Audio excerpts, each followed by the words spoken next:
Efendim, Doğu Türkistan'ın tarihi bir gününü anmak üzere İsa Alptekin Bey'in her zaman hayırhah Türkistan dostları dediği sizlerle toplanmış bulunuyoruz.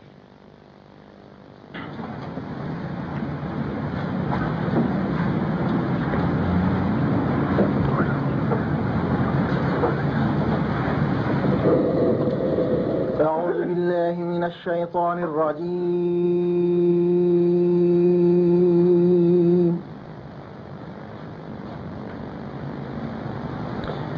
بسم الله الرحمن الرحيم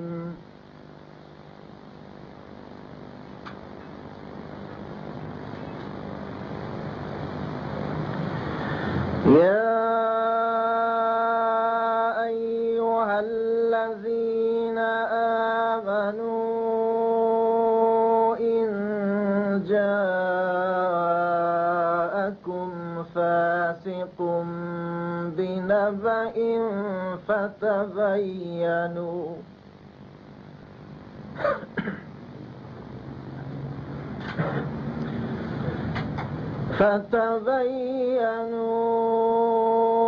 أن تصيبوا قوما بجهالة فتصبحوا على ما فعلتم نادمين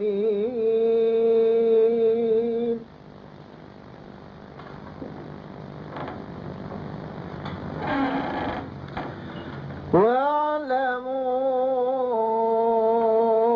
أن فيكم رسول الله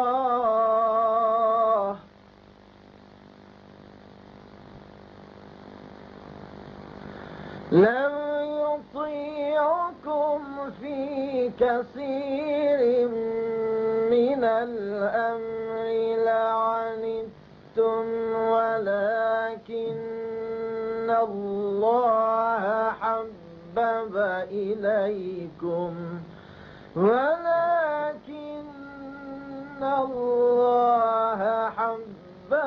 إليكم الإيمان وزينه في قلوبكم وكره إليكم الكفر والفسوق والعصيان أولئك هم الراشدون فضلا من الله ونعمة والله عليم حكيم. Efendim, Emin Işık Bey'e huzurlarınızda teşekkür ediyoruz. Şimdi Doğu Türkistan'ın emektar mücahidi İsa Alptekin Bey'i bir konuşma yapmak üzere buraya davet ediyoruz. Efendim,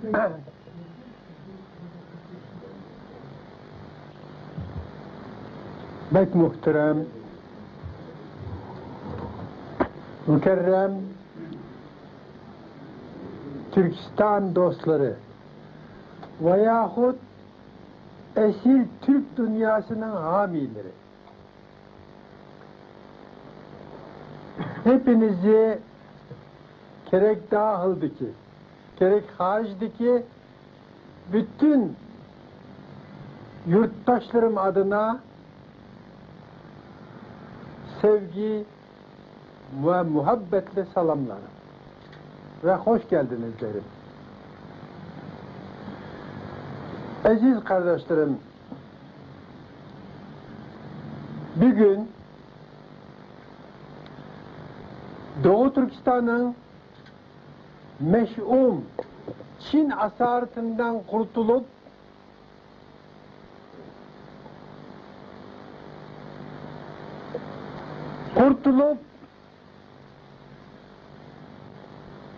Kaşgar'da, yani Karahan İmparatorluğu'nun kurucusu Abdülkerim Satuk Burhan'ın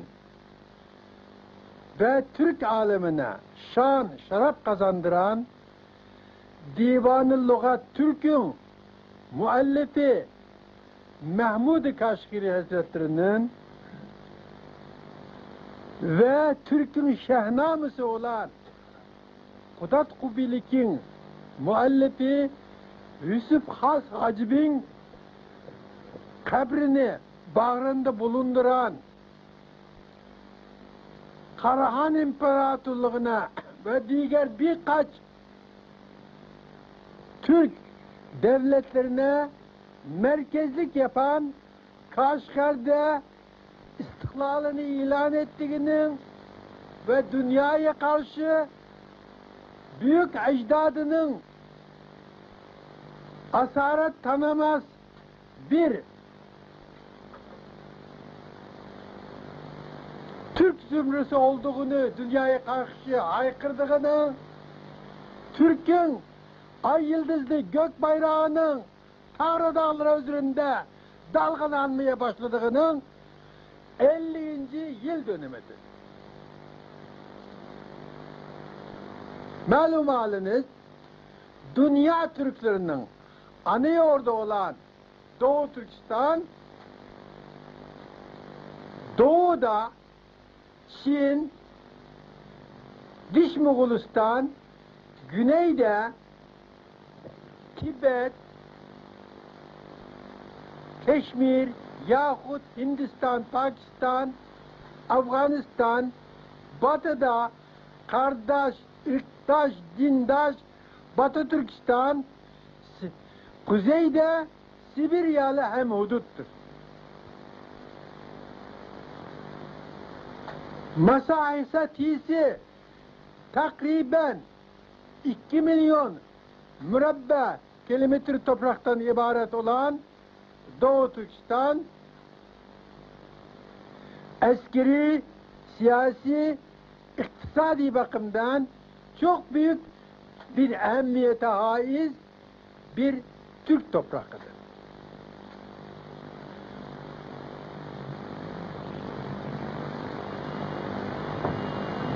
Yer altı, yer üstü servete itibariyle namütenahi bir zenginliğe sahip bir ülkedir.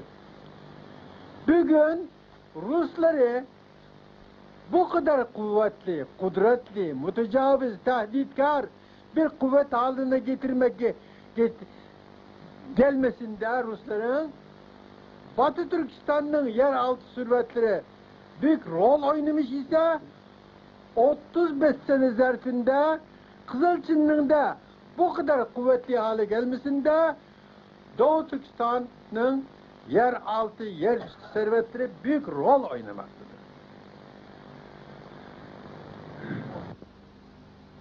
Efendim, Hamidullah Tarım Bey kendi yazdığı, Türkistan için kendi yazdığı bir şiirini okuyacak.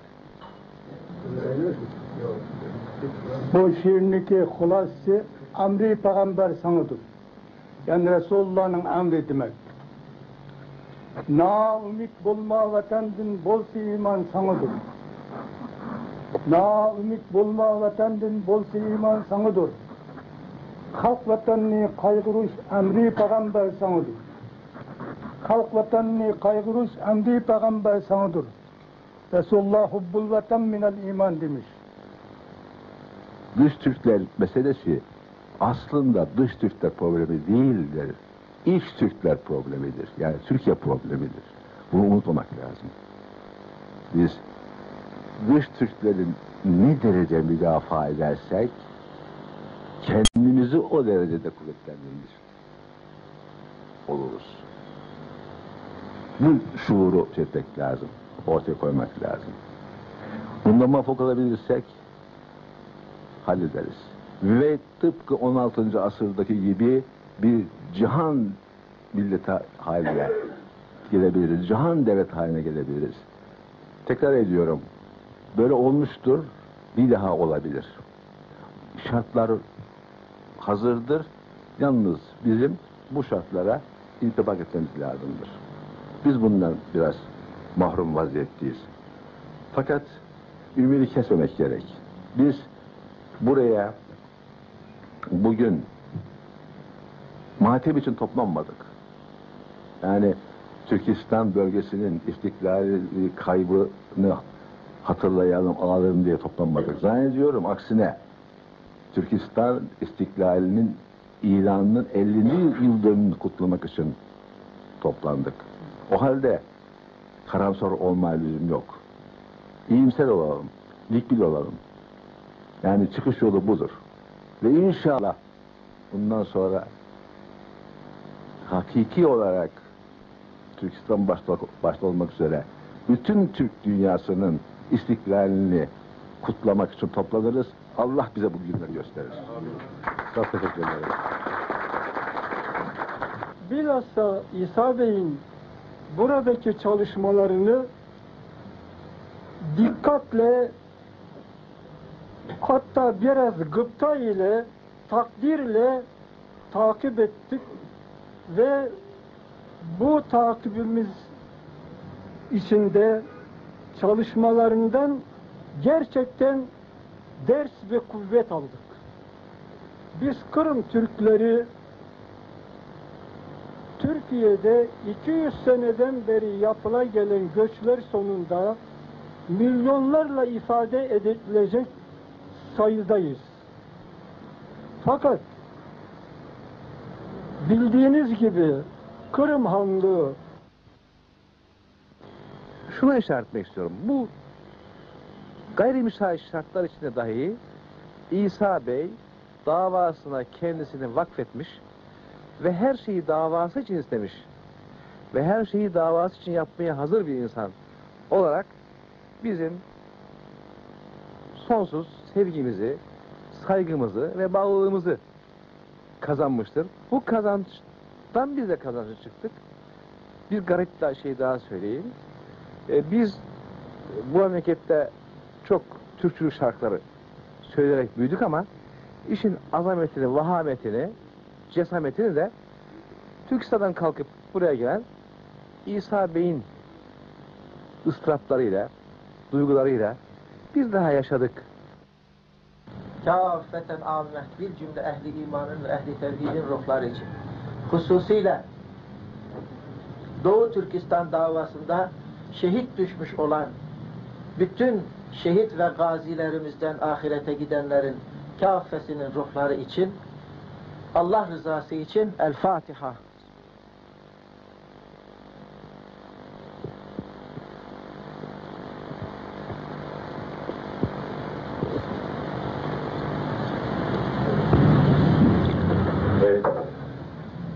Ana yurdum, ata yurdum. Doğu Türkistan'ın yılmaz ve yorulmaz mücahidi İsa Alptekin'e saygılarımla. Üstümüzde şol yedi gök, altımızda bu yağız yer. Kün emriyle olunduk da, Orta Asya'nın ortası bize vatan kılındık da, otağlanıp konduğumuz, sularında meleklerle abdest alıp yunduğumuz, tek Tanrı'yı gökte bilip ibadetler sunduğumuz, Ulu Tanrı tarafından Türkoğlu Türk dendiğimiz, ilk defa kılıç kuşanıp soy atlara bindiğimiz, bozkurtlarla kardeş olup Altaylardan indiğimiz, yaylasında soluklanıp çöllerinde yandığımız ve ezeli düşmanımız Çinli'yi ilk yendiğimiz, vatan, vatan, vatan diye gece gündüz andığımız, ana yurdum, ata yurdum, can evim Doğu Türkistan, en güzel şiirler sana, sanadır en büyük destan.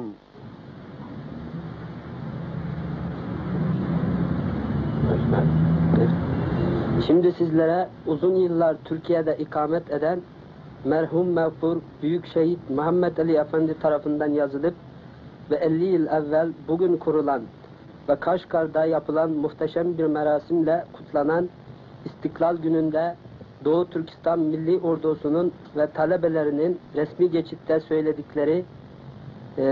söyledikleri Milli Marş'ın mısralarını okuyorum. Kurtuluş. Kurtuluş yolunda sudek aktı bizden kanımız. Sen için ey yurtumuz olsun fida bu canımız. Kan keçip hem can verip ahir kutuldurduk seni. Kalbimizde kutkuzuşka var idi imanımız. Yar-ı hemdem boldu bizden himmetimiz sen için. Dünyanı sorgan idi himmet bilen ecdadımız. Yurtumuz biz yüz közünü kan ile pakizledik. Hem de hiç kirletmegeymiz çünkü Türktür namımız. Attila, Cengiz, Temur dünyanı titretken idi. Kan verip nam alimiz biz oğlanın evladıyız. Çıktı can hem aktı kan, düşmenden oldu el aman. Yaşasın hiç ölmesin, parlansın istikbalimiz.